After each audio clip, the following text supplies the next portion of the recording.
या चरित्र ग्रंथाचा विमोचन सोहळ्यात सर्वांचे पुनश्च मनपूर्वक स्वागत करते. डॉक्टर बाबासाहेब आंबेडकरांनी आपले संपूर्ण आयुष्य भारतीय जनतेच्या उद्धारासाठी खर्च घातले आणि त्यात विविध प्रकारच्या सामाजिक चळवळी आणि समाजाच्या उत्थानासाठी चालवलेले वृत्तपत्रे, पाक्षिके, मासिके अतिशय महत्त्वाचे भाग आहेत. या सर्व चळवळींना बळ पुरविणारे त्यांचे समर्थक, सहकारी यांच्याही वाटा महत्त्वाच्या आहेत. परमपूज्य डॉक्टर बाबासाहेब आंबेडकर स्मारक समितीचे स्थापनेत ज्या धुरीणांनी महत्त्वाचे योगदान दिले त्यांच्या प्रती आम्ही सदैव ऋणी आहोत.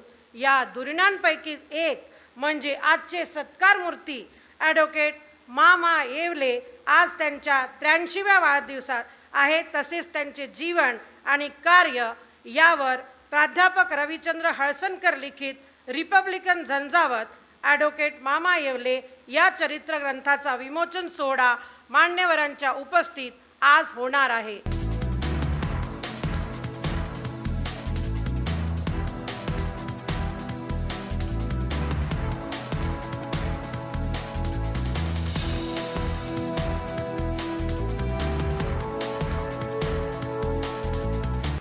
मी या आंबेडकर महाविद्यालयात 1968ला लागलो. त्यानंतर 1972ला मामासाहेबांचं या ठिकाणी सदस्य म्हणून मॅनेजमेंटवर नियुक्ती झाली. तेव्हापासूनचे आमचे संबंध. नंतर 1976ला मी आदरणीय दिवंगत दादासाहेब रासू गवई साहेबांनी मला जेव्हा मुंबईला त्यांचे स्वीय सहाय्यक म्हणून नेले, त्यांच्यासोबत असताना तेव्हापासून ते नेहमी मुंबईला यायचे, आमच्यासोबतच राहायचे. आणि जेव्हा जेव्हा आम्ही मराठवाड्यात दौऱ्यावर जायचो तेव्हा तेव्हा त्यांच्याकडे जेवण वगैरे व्हायचं. त्यामुळे त्यांचे आणि माझे कौटुंबिक संबंध म्हणजे कौटुंबिक संबंधात ते आमचे रूपांतरित झाले. त्यानंतर 79ला ते महाराष्ट्र राज्य निवड मंडळावर सदस्य होते. जवळपास मला वाटते 15 वर्ष सदस्य राहिले.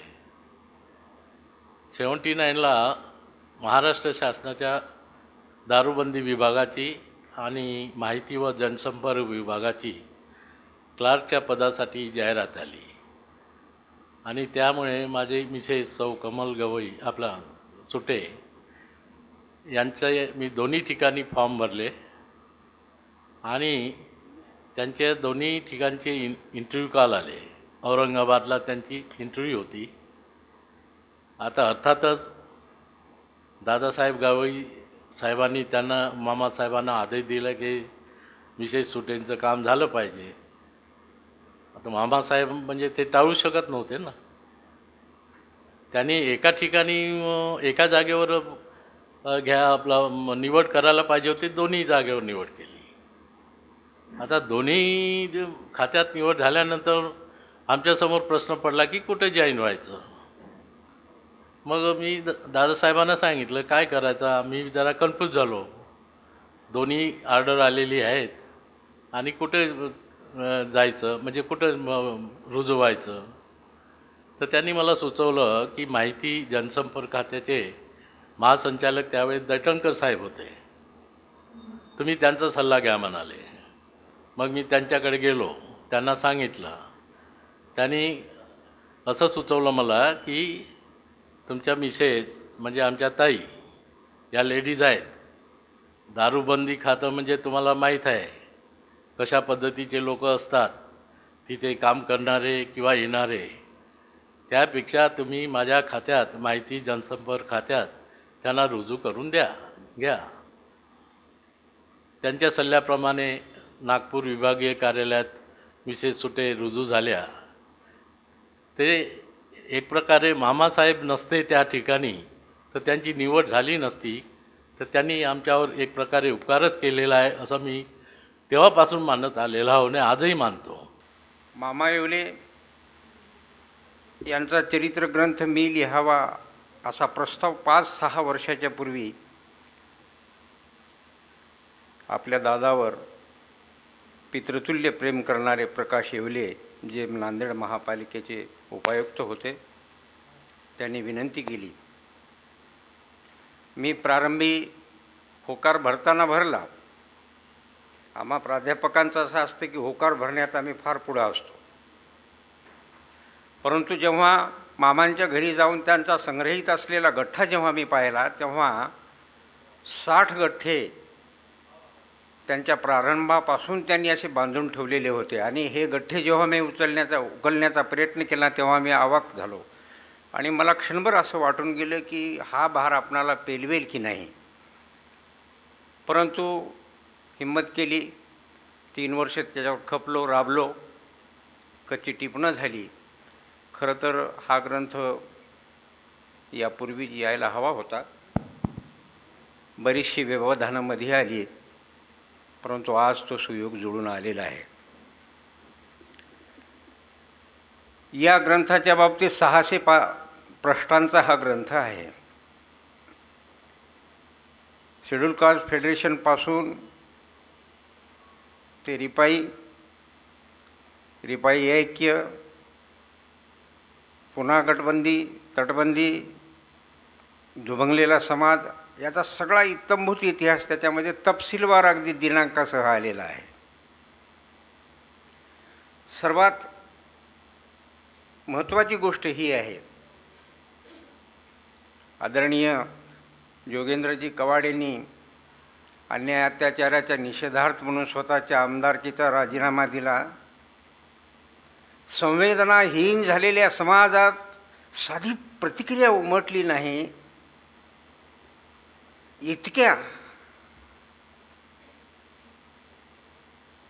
संवेदनशीलहीनतेनं समाज जर वागत असेल तर काय म्हणावं. जेव्हा मी हा ग्रंथ हाती घेतला, नाईलाजानं नमूद करावं लागतं, कटू सत्य आहे समाजातलं.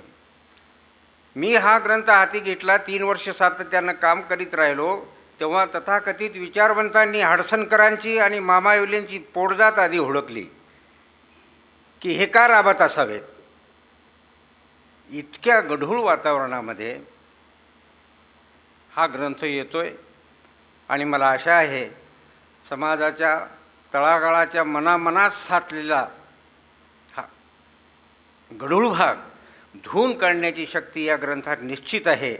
बाबासाहेब विश्वातले सर्वात मोठे ग्रंथपूजक होते. आपण सर्व त्यांचे वारसदार आहोत. मी शेवटी आपणा सर्वांना एवढीच विनंती करेल की आपण हा ग्रंथ समोर विक्रीला ठेवलेला आहे, तो विकत घेऊन बाबासाहेबांच्या पुस्तकांचे वारसदार आहोत असं एकदा प्रत्ययाला आणून द्यावं. आपण माझे 2 शब्द गोड मानून घेतले, त्याबद्दल संयोजकाचे मी आभार मानतो. धन्यवाद. जय भीम. मामासाहेबांचा जीवनावरचा संपूर्ण आलेख सुटे साहेबांनी वाचून दाखविला आणि प्राध्यापक रवींद्र हडसरकर यांनी या पुस्तकामध्ये काय आहे त्याचं एक मार्मिक 1-2-5 मिनिटाच्या भाषणात त्यांनी आपलं मार्मिक समाज कसा संवेदनशील आहे, कवाडे सरांच्या राजीनाम्यापासनं तर आज समाजाचं आज काय दिशा आणि दशा झाली, त्याचं संवेदनशील असं वक्तृत्व त्यांनी केलं. मामासाहेब येवले यांना मी वयाच्या जेव्हापासून आपण होश येतो 11-12 वर्षापासून पाहतो आहे. माझ्या वडिलांनी त्यांच्यासोबत काम केलेलं आहे, त्यांनी माझ्या वडिलांसोबत काम केलेलं आहे. रिपब्लिकन पक्षात आणि आंबेडकर चळवळीत काही भेटत नाही, घरावर तुळशीपत्र ठेवून काम करावं लागतं. ते मामासाहेबांनी तंतोतंत उदाहरण आणि त्यांनी केलं. त्यांनी त्यांच्या नांदेड निवासाची पाहणी केली असेल, जे नांदेड त्यांच्या निवासस्थानी गेले, अजूनही ते कच्च्या माती टिनाच्याच घरामध्ये राहतात. जे प्रादेशिक दुय्यम सेवा मंडळावर होते, ज्यांनी महाराष्ट्रात 40,000 लोकांना नोकऱ्या लावल्या, काही अधिकारी झाले त्याच्यातले, त्यांच्याकडून 1 पैशाची अपेक्षा न करता जे समाजाचं ऋण त्यांनी फेडलं. दुर्दैवानं समाज त्यांच्याकडे आज त्या नजरेनं जे त्यांना पाहिजे होता तो न्याय समाजानं दिला नाही. ही समाजाची आमची सर्वांची खंत आहे. अनेक भूमिहीनाचा सत्याग्रह असो, दादासाहेब गायकवाड आणि दादासाहेब रासू गवई यांच्या नेतृत्वात ते तयार झाले. दादासाहेबांनी आवाज दिला. दादासाहेब गायकवाडांच्या हयातीत त्यांनी भूमिहीनांचा न भूतो न भविष्यसी असा सत्याग्रह केला. अनेक सामाजिक धार्मिक आंदोलन केले. जाती विहिरीत लग्न त्यांनी बौद्ध आणि मराठ्याचं एक आदर्श उदाहरण त्यांनी घडवून त्या नांदेड शहरात घडवून आणलं. बाबासाहेबांच्या पुतळ्याचं उद्घाटन असो, नांदेडच्या रेल्वे स्टेशन समोर जो पुतळा आहे त्याचेही श्रेय मामासाहेबांनाच जाते. असे अनेक काम त्यांनी या समाजामध्ये आणि या पक्षाकरता, या समाजाकरता केलेले आहेत. मामासाहेबांचा संपूर्ण जीवनचरित्र आपण पाहिलं तर त्यांचा त्याग आणि हाल अपेष्टा भोगूनच त्यांनी या समाजाची सेवा केली. दुर्दैवानं आज समाजाला असे नेते नाहीत. आज समाज ज्या अवस्थेत चालला ती अत्यंत दुर्दैवी अशी समाजाची घटना झाली. आज समाज व्हॉट्सअप आणि चर्चेत आणि एकमेकांचा विरोध करण्यात जातो. विरोध करण्यात संपूर्ण वेळ आपला घालवितो आहे. हे अत्यंत दुर्दैव आहे. आज आपल्या अनेक संस्था आहेत. काही एकतर आता संस्था टिकत नाही आणि ज्या संस्था आहेत आज ज्या संस्थेत मी काम करतो त्या संस्थेबाबत बोलायचं झालं आणि अनेक संस्था आहेत की ह्या बनवताना आणि चालवताना अनेक कष्ट हालअपेष्टा भोगावं लागतात. परंतु या करताना आम्हाला दुसऱ्यांचा तर नाही समाजाचाच विरोध होतो. हे याचं आमचं दुर्भाग्य म्हणावं की या समाजाचं दुर्दैव म्हणावं. समाजाने या संस्था बळकट करायला पाहिजे. समाजाने सहकार्याचा हात द्यावा. मामासाहेबांना आज खरंच आपल्याला शुभेच्छा द्यायच्या असतील तर या समाजाचं ऋण आपण फेडावं एवढीच आपणास विनंती करतो आणि मामासाहेबांच्या भावी जीवनामध्ये त्यांना शुभेच्छा चिंतितो आणि इथेच थांबतो. जय भीम.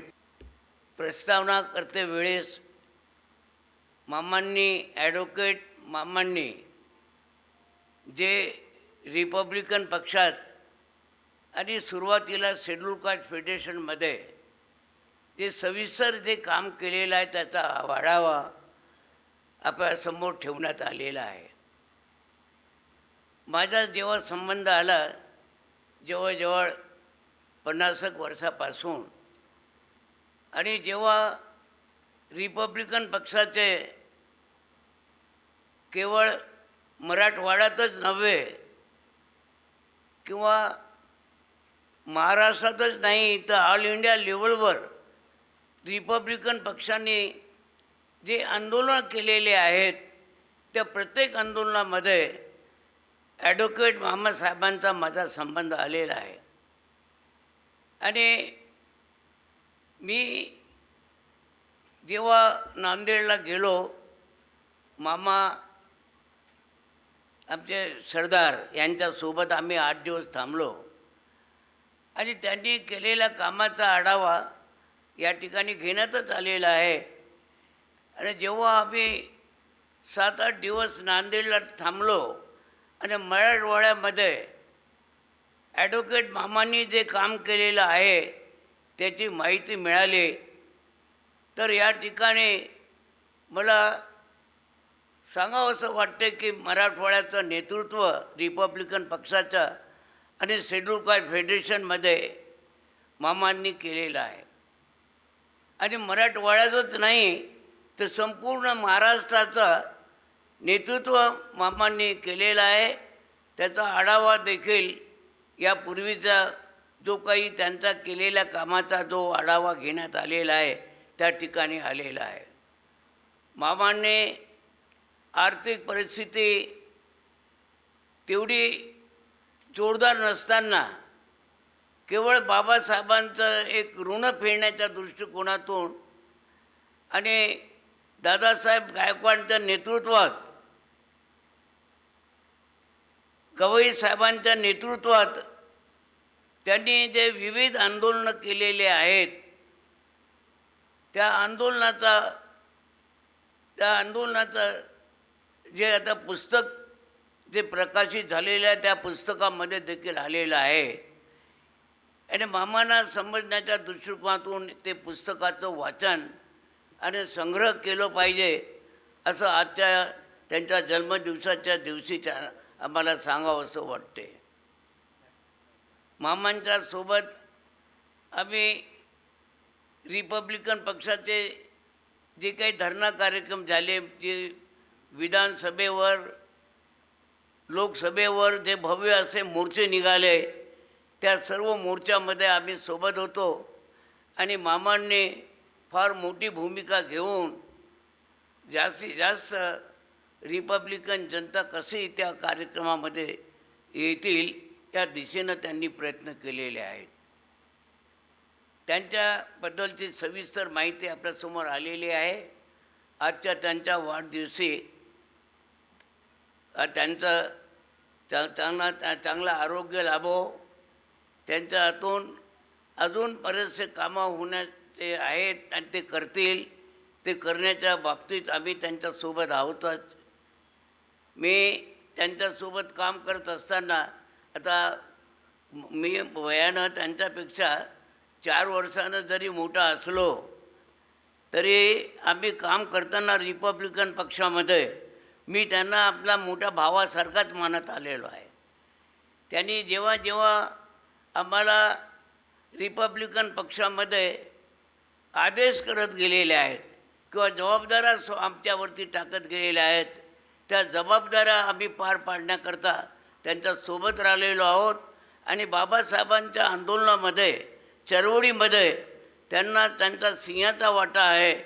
आणि म्हणून आता वाचलेलं आयुष्य देखील बाबासाहेबांच्या आंदोलनामध्ये काम करण्याला चांगलं आरोग्य लाभो आणि चांगलं भवितव्य लाभो अशी एक आपलं सद्भावना व्यक्त करून त्यांना मी माझे 2 शब्द संपवतो. जय भीम, जय भारत. कार्यक्रमाचे अध्यक्ष पूज्य भंते आर्य नागार्जुन सुरई ससाई, आजच्या प्रमुख पाहुण्या कमल काकू गवई, आजच्या कार्यक्रमाला आवर्जून उपस्थित कवाडे सर, मंचावर उपस्थित ज्येष्ठ नेते हरिदासजी टेंभुर्णे, स्मारक समितीचे सदस्य श्री सुटे साहेब, श्री विलास गजघाटे आणि माझ्या बंधू आणि भगिनींनो, मामा येवले, माणिकराव माधवराव येवले, पण त्यांना सगळे प्रेमाने मामा येवले म्हणायचे. मी पाहिलेले मामा येवले लहानपणापासून सर्व रिपब्लिकन कार्यकर्त्यांमध्ये सर्वात उंच दिसणारा माणूस म्हणजे मामा येवले. खूप देखणा तरुण. तेव्हा सगळ्या घरच्या बाया बापड्या विचार काय, एवढा सुंदर तरुण लग्न का करत नाही आहे. आणि जसं भगवान बुद्धांचा शिष्य आनंद, बाबासाहेबांची विचारधारा चालवणारे दादासाहेब गायकवाड, दादासाहेबांची विचारधारा चालवणारे गवईसाहेब, तेच पद मामासाहेबांनी निभावलं. गवईसाहेबांची विचारधारा चालवणारे मामासाहेब. अनेक प्रलोभनं, अनेक क्लुप्त्या करूनही मामासाहेबांनी गवईसाहेबांची साथ सोडली नाही. अखेरपर्यंत रिपब्लिकन पक्षासोबत राहिलेत. आज त्यांचं कर्तृत्व सामाजिक असो, राजकीय असो, एवढं मोठं आहे की अनेक पक्षातून त्यांना अनेक प्रलोभनं आलीत. आमदार, खासदार, मंत्री ते कधीही बनू शकत होते, पण गवईसाहेबांची साथ सोडली नाही आणि बाबासाहेबांचा वारसा त्यांनी ह्या समाजासाठी स्वतःचं आयुष्य दिलं. अनेक सामाजिक राजकीय कार्यक्रमामध्ये त्यांचा सहभाग राहिला. त्यांच्यावर लिहिलेले हा ग्रंथ हा नवीन पिढीसाठी एक आदर्श ठरेल आणि नवीन पिढीनं यातून बोध घ्यावा अशी मी इच्छा व्यक्त करतो. आणि मामासाहेबांना पुढील आयुष्य 100 वर्ष ते जगोत, त्याच्याही पुढे जगोत आणि मार्गदर्शन करत राहोत अशी इच्छा व्यक्त करतो. जय भीम, जय भारत. आदरणीय सुटे साहेबांनी मामांचा थोडक्यात, त्याला ब्रीफ म्हणतात, सारांश म्हणतात, तो लेखाजोखा वाचलेला आहे. मामांच्या विषयी त्या लेखाजोखाच्या व्यतिरिक्त काय बोलावं हाही प्रश्न आहे. परंतु दादासाहेबांनी म्हटल्याप्रमाणे त्यांनी रिपब्लिकन पक्षावरच नव्हे तर रिपब्लिकन पक्षाच्या लहान असो की मोठ्या कार्यकर्त्यावर अतिशय मनापासून प्रेम केलं. आणि रिपब्लिकन पक्ष हे पक्ष नसून हे कुटुंब आहे. आणि त्यामुळे मी जरी स्वयंपाकखोली सांभाळत असली तर साहेबांचे कार्यकर्ते हे एका कुटुंबासारखे हे मला पाहायला मिळत होते. आणि माझं मी भाग्य समजते की ते तट गट पक्ष पंथ न समजता दादासाहेब प्रत्येक व्यक्तीवर मनाप्रमाणे मनापासून प्रेम करायचे. आणि त्यांच्यामुळे त्या सर्व लोकांवर एक आई म्हणून मलाही तितकंच प्रेम करणं आवश्यक होतं. मामासाहेब येवलेंचा माझा संबंध जो आला तो साहेबांशी लग्न झाल्यानंतर. सुटे साहेबांनी एक मोठं माझ्यावर नैतिक बंधन लावलेलं आहे की मामांच्या लग्नाची गोष्ट सांगा. मी सर्व समोरच्या व्यक्तींना सांगू शकते की पुस्तकामध्ये जे काही आहे ते सर्व तुम्हाला माहीत आहे. आणि ज्यांना माहीत नसेल ते आता पुस्तक वाचतीलच. हडसणकर सरांनी आपणा सर्वांना विनंती केली की ते सर्व विकत घेऊन ते पुस्तक वाचावं आणि त्यातून तुम्हाला बराचसा बोध, त्यांचं अनुकरण करण्याची, त्यांच्यातले चांगले गुण आहेत ते आत्मसात करण्याची संधी मिळेल. आता आपण सोयरीकपासून घेऊया.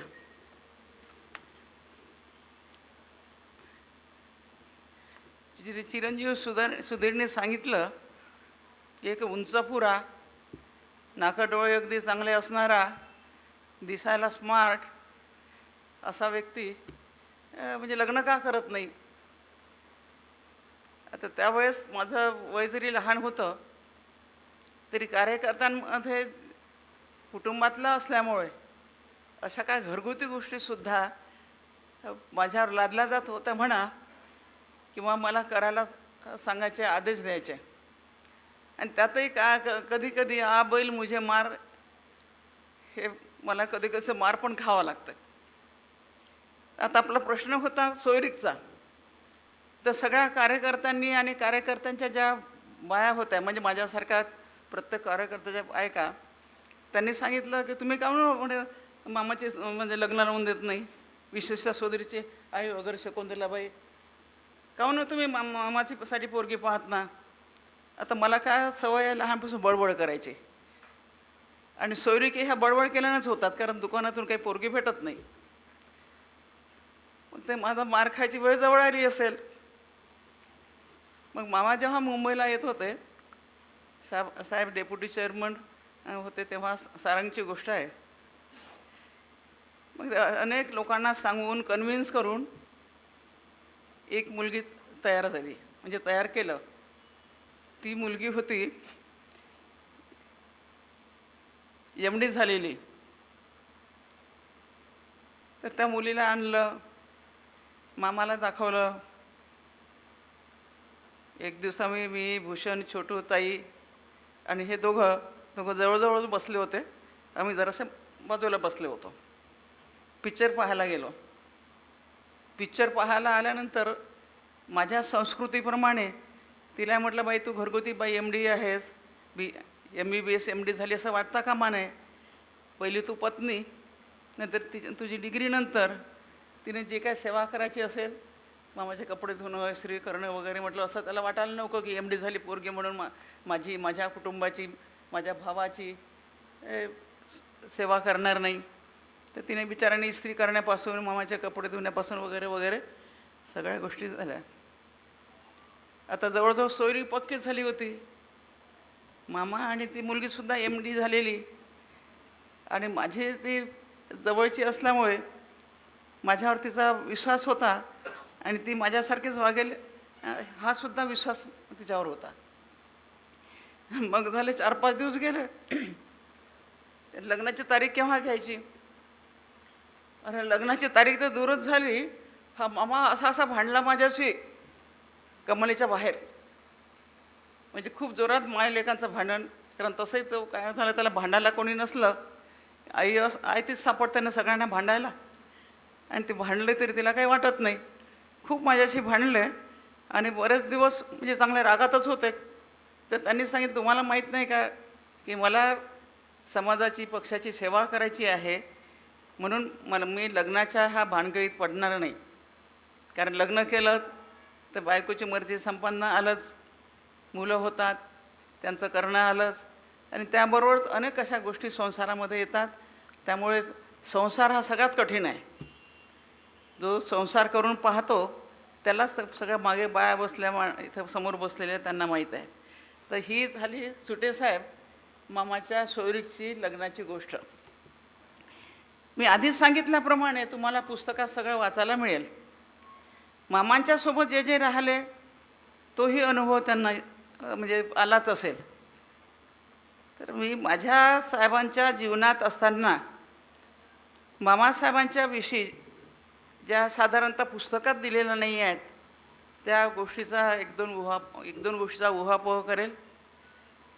कारण वेळ भरात झालेला आहे आणि ही तारीख ही मी 2 महिन्यापासून दिली होती, ती नांदेडला. मग काय झालं काय माहिती, मग दीक्षाभूमीचं झालं आणि मला अतिशय महत्त्वाचं काम आहे म्हणून मी आधीच सुधीरला म्हटलं, बाबा मला पहिले भाषण करू दे आणि अमरावतीला जाऊ दे. पण तरी संयोजकांच्या इच्छेप्रमाणे ते त्यांनी केलं. दुसरी आठवण आहे, एकदा मामा आजारी पडले, खूप सिरियस झाले होते आणि दादासाहेब दिल्लीला होते. दादासाहेबांचा फोन आला की मामासाहेब ॲडमिट आहे, तू जाऊ शकतेस काय. आता तो पोरगाच आहे ना, तो किती भांडला माझ्याशी त्याला विचारून घ्याल नंतर. म्हणजे असाही भांडत होता की कोणी म्हणत असेल की आता हे महिनाभर बोलणार नाही. तर ते मायेच्यावर अधिकार असतोच ना, तो त्याने आयुष्यभर पूर्ण उपभोगला. म्हणजे काही त्याच्या मनाच्या विरुद्ध गोष्ट झाली की ते त्याला जमायचं नाही. तसा आजार असताना दादासाहेबांचा फोन आला की तू मामा आजारी आहेत, दवाखान्यात आहेत, प्रकाशलाही माहीत आहे. तर मग मी सगळं जे काय असेल ते घेऊन, काही दवाखान्याची मदत हे सगळं घेऊन तिथे रवाना झाले.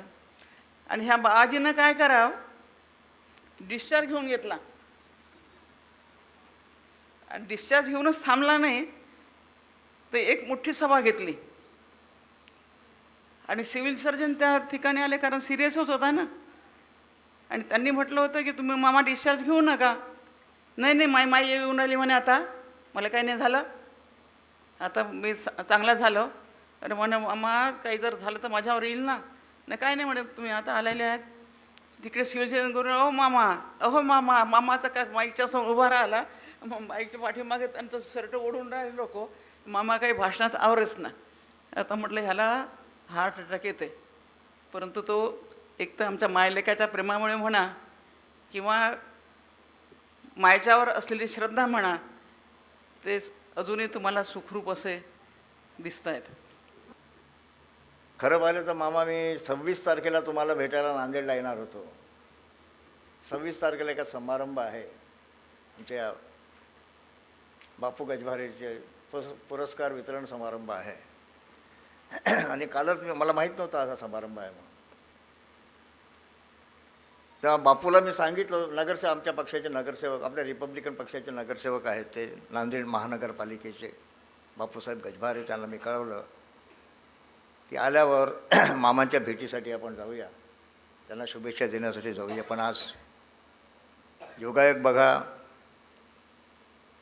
मामासाहेबांची भेट याच ठिकाणी झाली आणि ती दीक्षाभूमीवर होणं अत्यंत महत्त्वाचं. 26 तारखेला भेटणार, परत येणार कार्यकर्त्यांना घेऊन मामांच्या भेटीसाठी. आणि प्रकाशची आमची ओळख आहेच. मामा येवलेंच्या न झालेल्या लग्नाची चित्रकथा आमच्या कमलताईंनी सांगितली. आंबेडकरी चळवळीमध्ये काम करणाऱ्या बहुतेक कार्यकर्त्यांची अवस्था अशीच असते. स्वतःचा संसार थाटण्यापेक्षा आंबेडकरी चळवळीचं, आंबेडकरी समाजाचा संसार कसा सुखी आणि समृद्ध होईल याची चिंता ज्यांना लागते अशा व्यक्तित्वांपैकी मामा येवलेंचं एक व्यक्तित्व आहे. आंबेडकरी चळवळीत काम करणं हे ऐऱ्यागऱ्या तुकाऱ्याचं काम नाही आहे. तुम्ही इतर पक्षात काम करू शकता, पण आंबेडकरी चळवळीमध्ये रिपब्लिकन चळवळीमध्ये धम्म चळवळ काम करणं एऱ्या गबाळ्याचं काम नाही आहे. तळहातावर अग्नी घेऊन वाटचाल करावी लागते. रिपब्लिकनचं काम करणं म्हणजे अग्निपथावरून चालणं ही साधी गोष्ट सर्वांना जमत नाही आहे. मामासाहेब येवले यांच्या चरित्रग्रंथ आमचे, माफ करा तुमचं नावच घ्यायला विसरलं, ज्यांनी एवढा मोठा ग्रंथ लिहिला, मामाचं संपूर्ण आयुष्य त्यांनी चित्रित केलं. एक प्रेरणा देणारा ग्रंथ आपण लिहिला. रविचंद्र हडसनकरजी सुप्रसिद्ध कवी आहेत, साहित्यिक आहेत. इतकं सर्व आज पहिल्यांदा माझी भेट होते आहे. आमच्या साप्ताहिक जयबीमध्ये आपण कविता पाठवायचे. आमच्या हातगावच्या बाजूला हडसणी नावाचं गाव आहे. त्या हडसणी गावचे आपण, तिथे आमच्या पक्षाची शाखा आहे, दलित मुक्ती सेनेची. ही आदरणीय आमचे प्राध्यापक रविचंद्र सुप्रसिद्ध साहित्यिक आहेत, कवी आहेत, लेखक आहेत. त्यांनी सुंदर अशा प्रकारचा चरित्रग्रंथ मामासाहेबांचा लिहिला. आज तेही या ठिकाणी आहेत. ही आंबेडकरी चळवळ म्हणजे साधी चळवळ नाही आहे. घरादारावर तुळशी पत्र ठेवण्याची ज्यांची मानसिक तयारी आहे त्यांनी आंबेडकरी चळवळीचा सैनिक बनावं. ज्यांना मान अपमानाची चिंता नसेल, पर्वा नसेल, त्यांनी आंबेडकरी विचाराच्या मार्गावर चालण्याचं पथिक बनावं. ज्यांना आपल्या सर्वस्वाचा समाजासाठी, आंबेडकरी विचारासाठी, आता आंबेडकरी विचार म्हणजे काय आहे? साधा सोपा विचार आहे. समता, बंधुत्व, सामाजिक न्याय आणि स्वातंत्र्य. आंबेडकरी विचार संविधानाचा विचार आंबेडकरी विचार आहे. वैश्विक विचार आहे. आंबेडकरी विचार म्हणजे फक्त दलितांपुरता नाही आहे, देशापुरता नाही आहे. आंबेडकरी तत्वज्ञान, आंबेडकरी विचार हा वैश्विक विचार आहे, वैश्विक तत्वज्ञान आहे. आणि वैश्विक तत्वज्ञान आत्मसात करून जीवाच्या आकांताने, प्राणाची पर्वा न करता, मान अपमानाची पर्वा न करता, जो डोक्याला बलिदानाचं कफन बांधून वाटचाल करत असतो आपल्या ध्येयाकडे, बाबासाहेबांचं स्वप्न साकार करण्यासाठी, ते खरे बाबासाहेब आंबेडकरांचे अनुयायी असतात, भीमसैनिक असतात. आणि त्यातला एक कर्मठ भीमसैनिक मामा येवलेच्या रूपानं समाजाला सापडलं, ही आमच्याकरता मोठी भाग्याची गोष्ट. दरवर्षी रिपब्लिकन पार्टी ऑफ इंडियाच्या अधिवेशनामध्ये मामासाहेबांचा सहभाग. रिपब्लिकन पार्टी ऑफ इंडियाची स्थापना, सेल्युलॉस फेडरेशन बरखास्त झालं, रिपब्लिकन पार्टी ऑफ इंडियाची स्थापना झाली याच दीक्षाभूमीवर. या दीक्षाभूमीची माती मस्तकाला लावून आमच्या नेत्यांनी सेल्युलॉस फेडरेशन बरखास्त केला. रिपब्लिकन देशातील तमाम जनतेला उद्देशून जे बाबासाहेब आंबेडकरांनी खुलं पत्र लिहिलं, देशातील जनतेला जे खुलं पत्र डॉक्टर बाबासाहेब आंबेडकर लिहिलं, त्या आधारावर जे रिपब्लिकन पार्टी ऑफ इंडिया स्थापन झाली.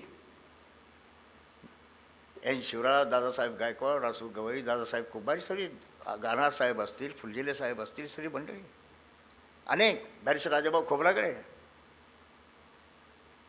अनेक नेत्यांची नावं घेता येतील. तेव्हापासून रिपब्लिकन चळवळीचं कंकण आपल्या हाताला बांधलं. समज आल्यापासून मामा दरवर्षी दीक्षाभूमीवर धम्मचक्र प्रवर्तन दिनाचा सोहळा या ठिकाणी होतो. प्रत्येक सोहळ्यामध्ये मामा येवलेंना मी या ठिकाणी मंचावर बसताना पाहिलं. आम्ही 4 खासदार निवडून आलो तेव्हा आम्हाला देखील त्यांच्या बाजूच्या खुर्चीवर बसण्याची संधी आम्हाला मिळाली. दादासाहेब गवई आठवले होते, आम्ही होतो.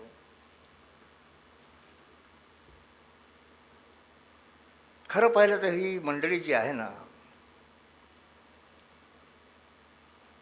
यांच्या बरोबर बसण्याची आमची लायकी नाही आहे. त्यांनी संपूर्ण आयुष्य समाजासाठी, आंबेडकरी चळवळीसाठी, पक्षासाठी कुर्बान करून टाकलं. खरं पाहिलं त्यांच्या पायाजवळ बसण्याची आमची लायकी आहे.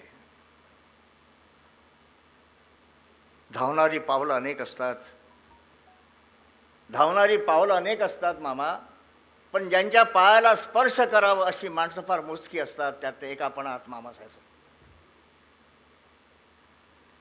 पैशाने श्रीमंत लई असतात, पण मनानं आंबेडकरी चळवळीचं धन, संपत्ती, समतेची, बंधुत्वाची, न्यायाची, माणुसकीची संपत्ती, आंबेडकरी विचाराची संपत्ती ज्याच्या हृदयामध्ये असते, त्याच्यासारखा श्रीमंत माणूस जगामध्ये सगळं सापडत नाही. अशा श्रीमंतांपैकी मामा आपण आहात.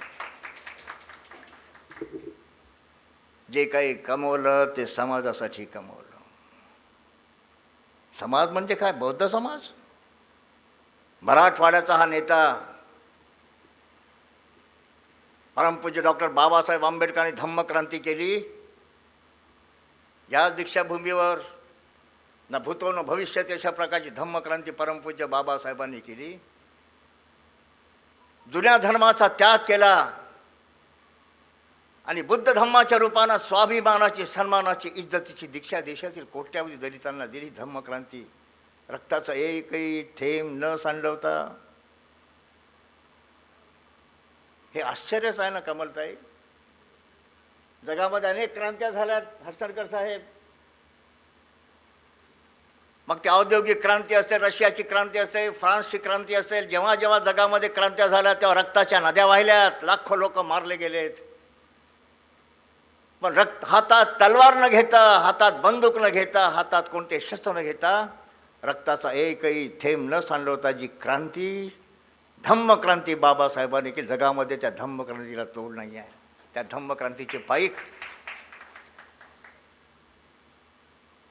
बौद्धमय भारत निर्माण करण्याचं स्वप्न होतं बाबासाहेबांचं. आणि मामासाहेबांनी काय केलं? संपूर्ण मराठवाड्यामध्ये धम्म परिषदा लावल्यात. केवळ नांदेड जिल्ह्यामध्ये नव्हे, ज्या ज्या नावं आपण घेतलीत ना मगाशी, मराठवाड्याच्या प्रत्येक जिल्ह्यामध्ये मी गेलो.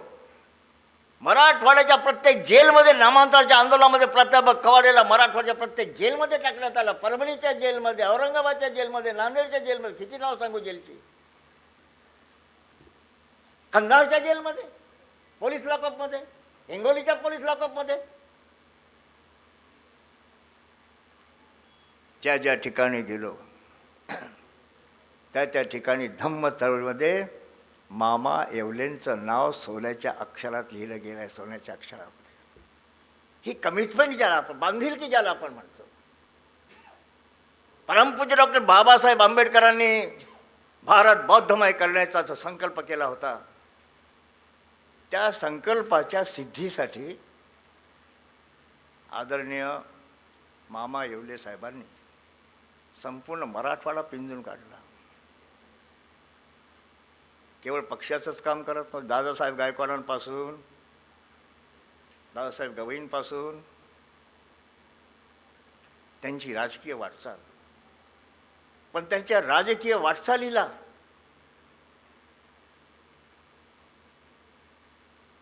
जी किनार आहे ती धम्मक्रांतीची किनार आहे, समाज क्रांतीची किनार आहे. अलीकडे कसं झालं हर्षणकर साहेब, पूर्वी कार्यकर्ते गरीब होते पण चळवळ श्रीमंत होती. सुधीर, पूर्वी कार्यकर्ते गरीब होते, चळवळ श्रीमंत होती. आता कार्यकर्ते श्रीमंत झाले, चळवळ गरीब होऊन गेली. अशा वातावरणामध्ये मामा येवलेसारखा एखादा निष्ठावंत,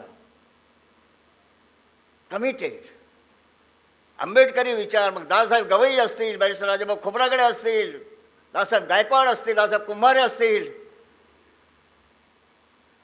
यांचा विचार घेऊन या क्षणापर्यंत वाटचाल करतात. पॅरालिसिसचा त्रास आहे, त्यांना व्यवस्थित उभंही राहता येत नाही, व्यवस्थित बोलता येत नाही, पण कळकळ आणि तळमळ ज्याला आपण म्हणतो,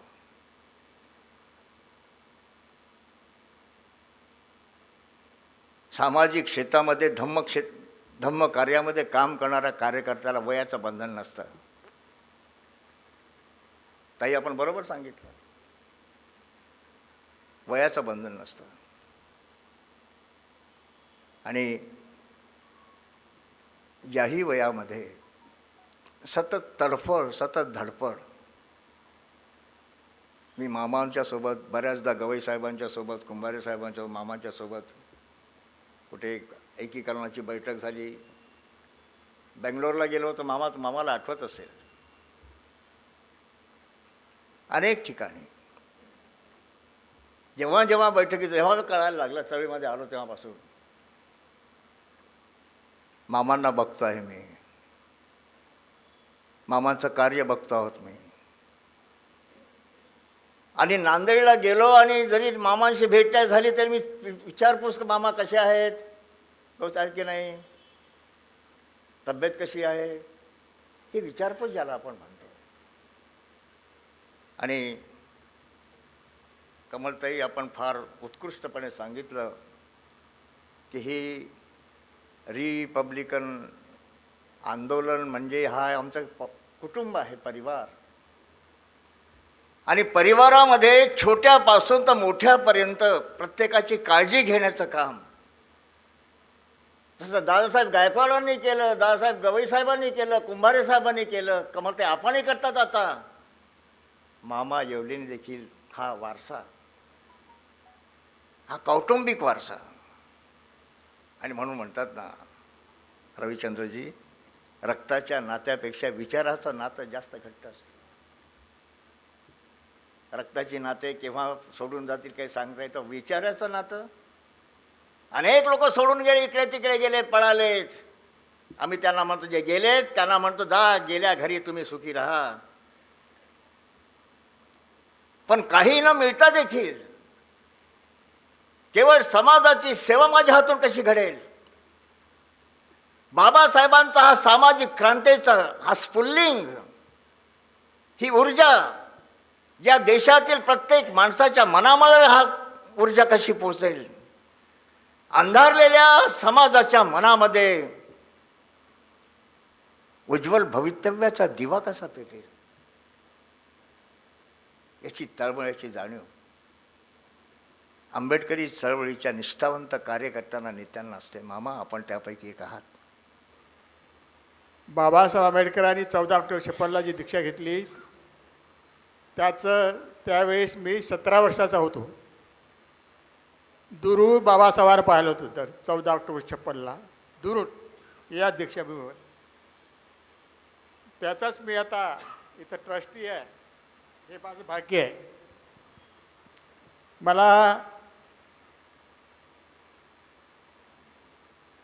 कर्मवीर दादासाहेब गायकवाड,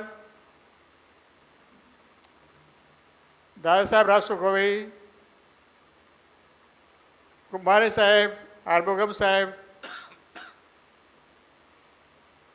या सगळ्यांचा सहवास लाभला. चळवळीमध्ये काम करत असताना मी सगळे सामाजिक, राजकीय, धार्मिक कार्यामध्ये सहभागी झालो. आणि योगायोगाने या ठिकाणी माझा 83व्या वर्ष वाढदिवसाच्या निमित्तानं आपण या ठिकाणी सहभागी झालात, त्याबद्दल तुम्हाला धन्यवाद देतो, धन्यवाद मानतो. आणि मला शुभेच्छा दिल्या त्याबद्दल तुमचा मी अत्यंत आभारी आहे, ऋणी आहे. माझा हा शेवटचा कार्यक्रम आहे असं मी समजतो.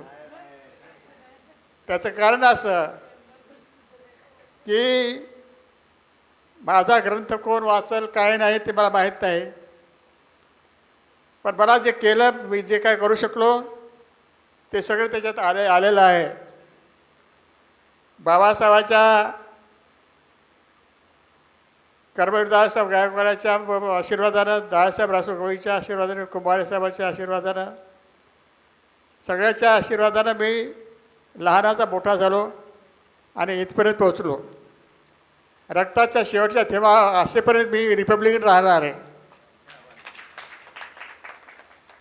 मी आतापर्यंत अनेक आहे मला खासदार व्हावं म्हणून सांगतो, मी महार म्हणून लिहिलं नाही. मला राखीव जागा लढवा म्हणले होते बुलढाण्याची, मी नाही म्हणालो, नको म्हणालो. म्हणजे 10 लाख रुपये निधी आहे म्हणले, मी म्हणलं नाही मला नको.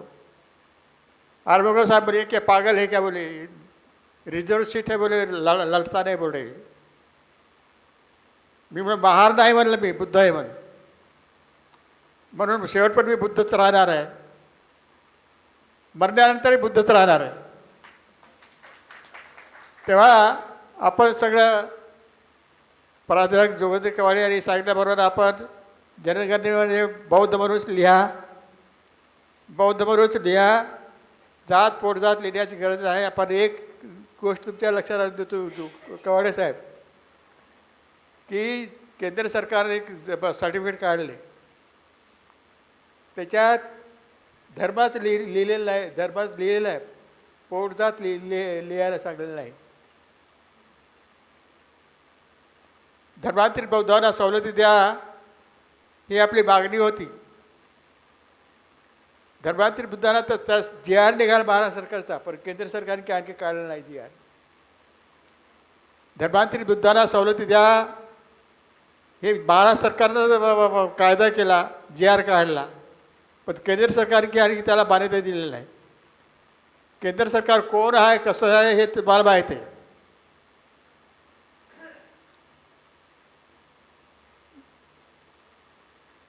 दिल्लीच्या मोर्चामध्ये 6 डिसेंबर 88चा मोर्चा,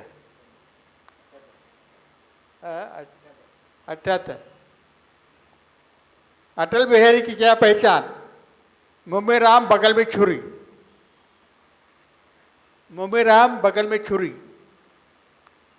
तेव्हा असं हे सरकार इथं आलेलं आहे. हे सरकार हटवल्याशिवाय हे काय आपलं काय खरं नाही. हे सरकार हटवण्याचं काम हे तुम्ही आम्ही सगळ्यांनी केलं पाहिजे. आणि म्हणून खरी आदरांजली अर्पण करताना मी एवढंच म्हणेल की आपण माझं इथं कौतुक केलं, मला सन्मान केला. जिथं मी दीक्षा घेतली 17 वर्षाचा असताना, तिथं त्यांना मी ट्रस्टी आहे. 1972 पासून 48 वर्ष झाली. तेव्हा दादासाहेब गायकवाड, कर्मवीर दादासाहेब गायकवाड अध्यक्ष होते सुरुवातीला, नंतर रासो गवई साहेब आले. आता इथं मी आहे, ट्रस्टी म्हणून आहे. किंवा इथं माझा सन्मान केला, गौरव केला आपण सगळ्यांनी, त्याच्याबरोबर मी अत्यंत ऋणी आहे. शेवटच्या क्षणापर्यंत मी तुमचा ऋणी राहील. तेव्हा रिपब्लिकन पक्षाचा म्हणून एक पायक म्हणून, बौद्ध धर्माचा एक पायक म्हणून मी शेवटपर्यंत राहील, रिपब्लिकनच राहील, बौद्धच राहील, अशी शपथ घेऊन मी हा माझे भाषण संपवतो. जय भीम, जय बुद्ध, जय भारत. तथागत सम्यक संबुद्ध और बोधिसत्व बाबासाहेब आंबेडकर प्रथम आप उसको वंदना करता. अजगरी ये स्तंभ में मामा एवढे सबके 1803 उमर 1803 के जन्म दिवस है.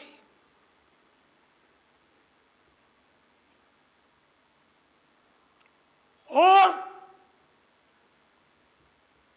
सबने निकल गया.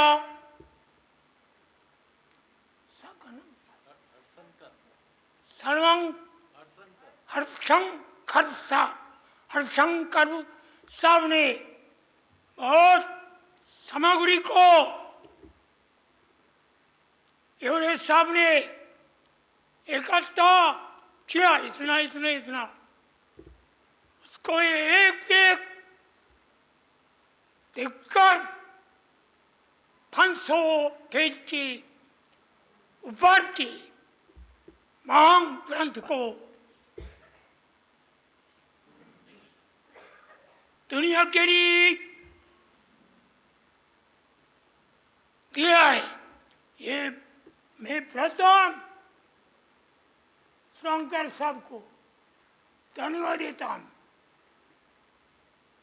कारण मेरा योगी साहब के बारे में इतना नहीं जानती और राजकारण के बारे में भी इतना नहीं जानती। मैं आया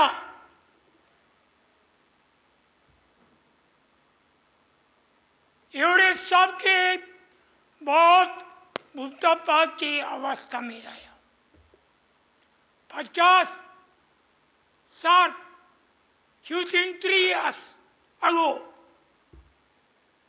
मैं नागपुर में आई।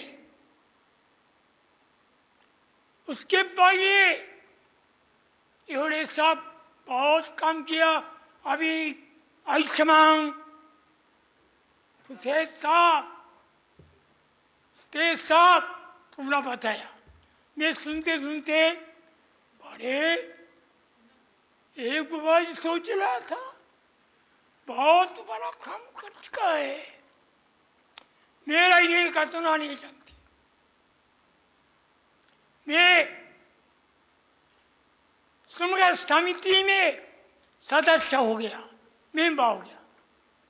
उस समय से योड़े सबको मालूम हुआ, लेकिन हर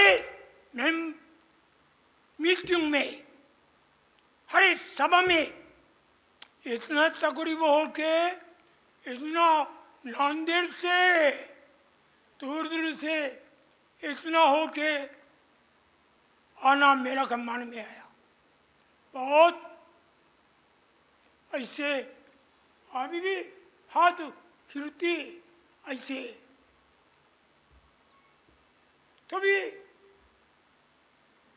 दूर दूर से कोई नहीं आया मीटिंग में, ऐसा समय नहीं है।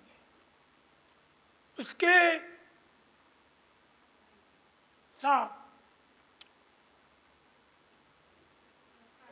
प्रकाश एवढे साहब बहुत अच्छा साहब है।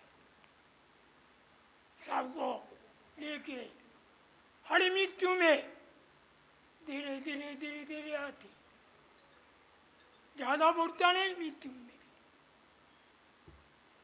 चुपचाप बैठती, बोलता नहीं। इसलिए में सब इतना उम्र होके हिलते हिलते आ रहा है। और ये प्रकाश साहब हाथ पकड़ कर रहा है, लेकिन पहले तो बहुत तो काम किया होगा। राजकारण तो मालूम है, बहुत राजकारण में बहुत अच्छा काम किया होगा।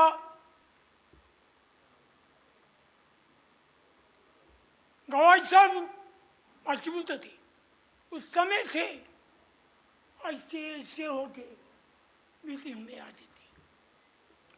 तो ये मैं एक बार बहुत तो 4-5 बार 10 साल भी नांदेड़ में गया। बहुत तो कार्यक्रम हुआ, लेकिन एक समय प्रकाश साहब ने पंते जी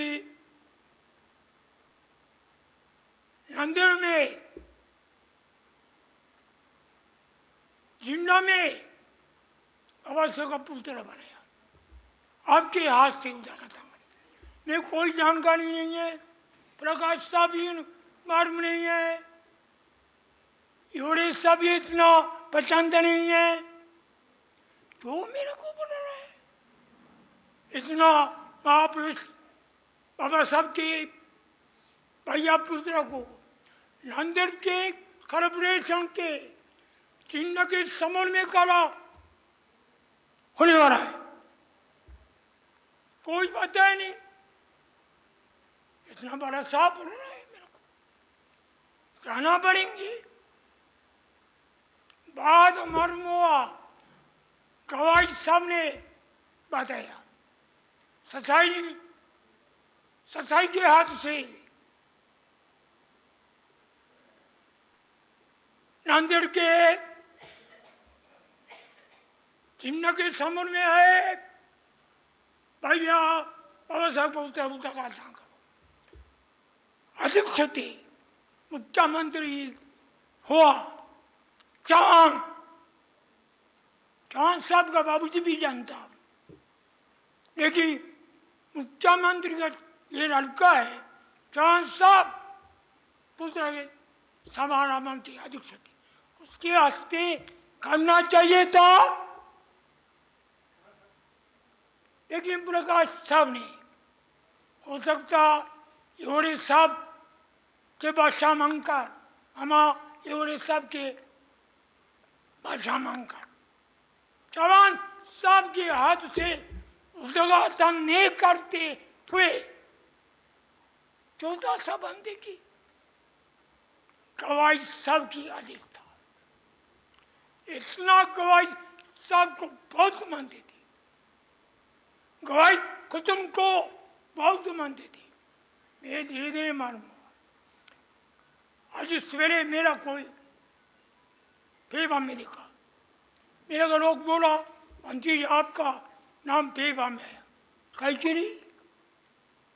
आज रिक्शा में मामा ये और सबके चरित्रों के प्रकाशन है, और ये बहुत पहले तो बताया, लेकिन आज का दिन याद नहीं आया, बहुत काम है इधर इधर को, तो उसने बोला फेफा को गवाही मदम साहब की विशेष मदम गवाही साहब का गवाही मदम गवाही का नाम है, लेकिन मुख्य अतिथि हुए राजेंद्र गवाही। मेरा का मन में बहुत गवाही को तुमको मानता था, अभी स्टे है ये गवाही को तुमको बहुत मानता है। अभी योड़े साहब का चरित्र भी मिला, अभ्यास करेंगे। आजकल मराठी भी थोड़ा थोड़ा मालूम होता है, अभ्यास करूंगा। खड़े साहब भी ऐसे धर्मांतर नहीं, नामांतर के बारे में सुबह से एक ऐसे पुस्तक लिखना चाहिए, क्योंकि मैं खबरे साहब के अंदरों को देखा, पुलिस बहुत देखभाल करते थे। ओ मेरा कहा कल सब आया नहीं, पुलिस बहुत 100-200 पुलिस आएगा, आज तक कर लूंगा, पकड़ लूंगा। बहुत पुलिस थी, आया नहीं, कहाँ से आएगा, कहाँ से? तो नीचे से पहाड़ से आया, पहाड़ उड़ के और समुद्र में। ये मेरे जापान में लिख दिया, खड़े बोलने वाला सबके संघर्ष नामांतर का जापान में लिखा है। मैं तो ये बहुत जोरदार आंदोलन किया हुए भी, इसलिए हमारे योड़े साहब का तरीका नामांतर का शुरुआत से आखिर तक का लिखना उनका जिम्मेदार है। अभी इतना बुद्ध पानी है, चढ़ता है, डूबता है, पड़ सकता है, घूम सकता है। इसे इतना बेनती करता हूँ, मेरा आज ही टुकड़े टुकड़े हिंदी में बोला, क्षमा कीजिए। धन्यवाद। जय भीम।